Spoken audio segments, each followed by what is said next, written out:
That starts off, and the person that put it all together for Marvel and for Sony was Mr. Warren Ellis. So this is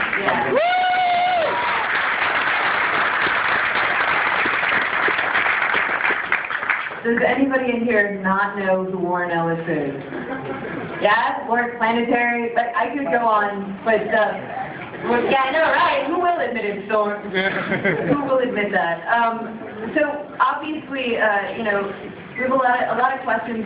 One that a lot of people may ask is obviously the Wolverine animation that you guys have done. The regular animation has been really successful. Planet Hulk has the greatest Beta Ray Bill cameo of all time. Just throwing that out there. But you know, why sort of branch into anime for you guys? Well, you know, one of the things that we're doing in Marvel Television is a lot of different ideas. We're going to be doing live TV, and we're going to be doing, you know, as you guys know, those of you that were there this afternoon, Avengers, Earth's Mightiest Heroes, which will be on Disney XD on October 20th. See how I slipped that in there. And we'll be doing stuff like what you've seen with the Marvel Knights animation, which is the motion comics, for example, the Astonishing X-Men that was done with Joss Whedon and John Cassaday's incredible run on that. And those are just some of the things that we want to be able to do. And really, when you work in the world of animation, you can't forget that there is an enormous audience in anime. And the real trick to being able to do it is to make sure that you do it legitimately. And if you have partners like Sony and Madhouse, you know that it's going to come out as something that, if you're an anime fan, it's super cool, and if you don't know anything about anime, it's still going to be super cool. So it really is just an opportunity for Marvel to get you in every corner of your world. Right. Well, and this corner of the world happens to be airing on G4. Erica, tell us a little bit about how and why G4 is the place for Marvel anime. Well, I think it's a better home for Marvel animation than G4. They're already such a fan of everything that they do. We've been waiting quite a while to bring animation back to G4, and so we were jumping all over this and really excited to see this thing off. Absolutely. I'm psyched. I mean, I'm a giant nerd, though, so we know that. We know I'm psyched. You know, one really interesting thing about all these stories, are they going to diverge a bit from the traditional Marvel canon? I think I heard that. Well, look, like everything we do, we always want to capture the spirit of what it is. So you're absolutely, as you just saw, you know, that is Tony Stark, there is Pepper, you know, we are true to the canon in that way. All of the stories will take place in the Pacific Rim. So they're either taking place actually in Japan or in that area. But, you know, as you can tell, you know, just from the setup on this story, you know, there'll be a reason why it is. And we didn't want to just have everyone suddenly look like they were anime running around in that part of the world without it being part of the story. You know, when you get to Wolverine, obviously, you know, he has a rich history in Japan, and so that was an easy way to cross over. And when you guys see what some of the other surprises are, it's pretty cool. I do want to add, though, that they are not, this is not an exclusive universe to each particular cartoon story. In other words, Wolverine may stop by in Iron Man, and Iron Man may be stopping by in the X-Men, and they may all be piling on into the Blade series when we get to there. So that kind of world, it will exist as sort of the anime universe for Marvel.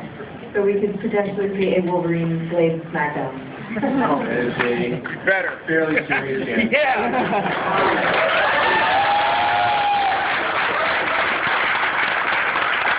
Now, obviously, Iron Man is the first thing out of the gate. Erica, when might people be seeing that on G4? This summer, 2011. So we have to wait a while. I know this is very traumatic, but we're still cooking them, guys. We want to make sure we get them right. but Iron Man will go first, right, and then the others will slowly roll out after that. Correct. And you know, really quickly, obviously, you guys know who Warren Ellis is. If people aren't aware of Madhouse's sort of like pedigree and status in the industry, do you want to talk about? No, I mean, if you guys, I'm sure you've all either seen or heard of Ninja Scroll. You know, this is the level that we're talking about. You know, when we sat and with the people at Madhouse, the way that they talked about the Marvel properties, they have the same respect for them that you guys have. And we were on the other side just going, oh my God, what we want to do is just work with you guys. So it really is one of those situations where They want to do their best work. They want to take these characters and present them in a way that work, you know, and I can't stress it enough, not just for the anime audience, but for the mainstream audience as well, as an opportunity for them. You know, this is really a chance, if you love anime, to be able to share this with people that maybe don't know very much about this style of animation, but still love the Marvel characters. You know, this will be a place that is a real entry point for them. And G4 really is, you know, just sort of the coolest place for this to happen.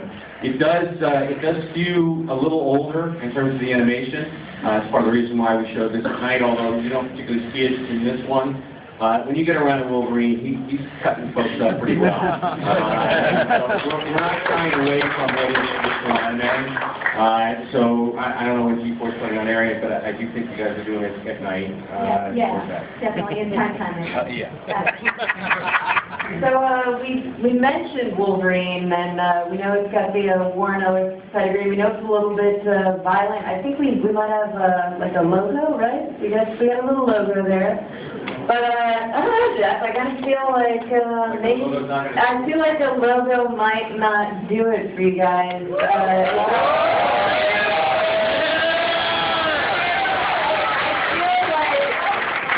World premiere exclusive little trailer action.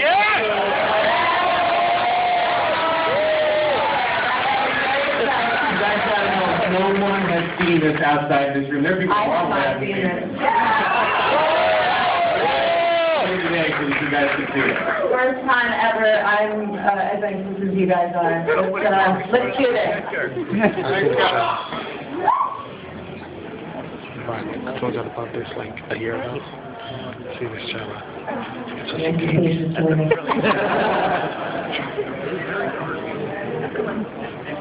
Hello. Logan is having a moment, and the results will be on to you.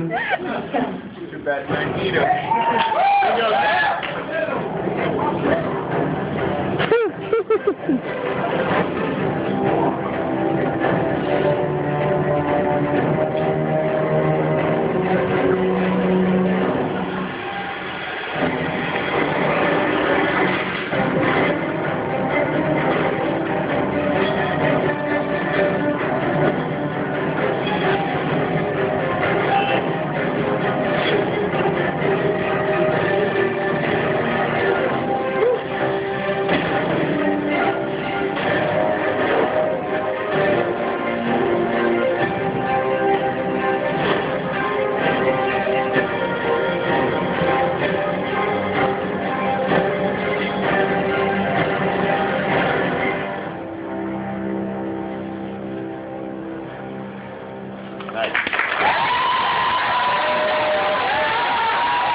Maybe Chris Claremont, Frank Miller inspired moments in there. There may be a few things. There may be a little all if you're looking for it. Yeah, it's pretty cool. When I saw that shot of him diving down the building in his claws, digging inside the building, slowing down, I went, we gotta show people this thing. Oh man, that's awesome. I'm trying to think. We have some posters, do we not? I lied to you, I'm sorry. I said that on I was wrong. I apologize. We have that poster that's up there on the screen. Right. I mean, we have a poster on the screen. But yeah, I mean, I think the bottom line is, it's anime, it's Marvel, and if there has ever been a character that sort of has a history in Japan, it's Wolverine. So I think we're all incredibly psyched that this is coming. Why can't we get those posters? We should give them out. Thank you very much. Please go online, tell people what you think, spread the word, tweet, blog, do whatever it is that you do, and continue to have a terrific time here at New York Comic Con. Tomorrow at 12:15, it's Kids Day, and so we'll be doing the last panel for Marvel Television, which will include Superhero Squad. Our good friends at Hasbro will be giving out an exclusive 2-pack action figure for kids.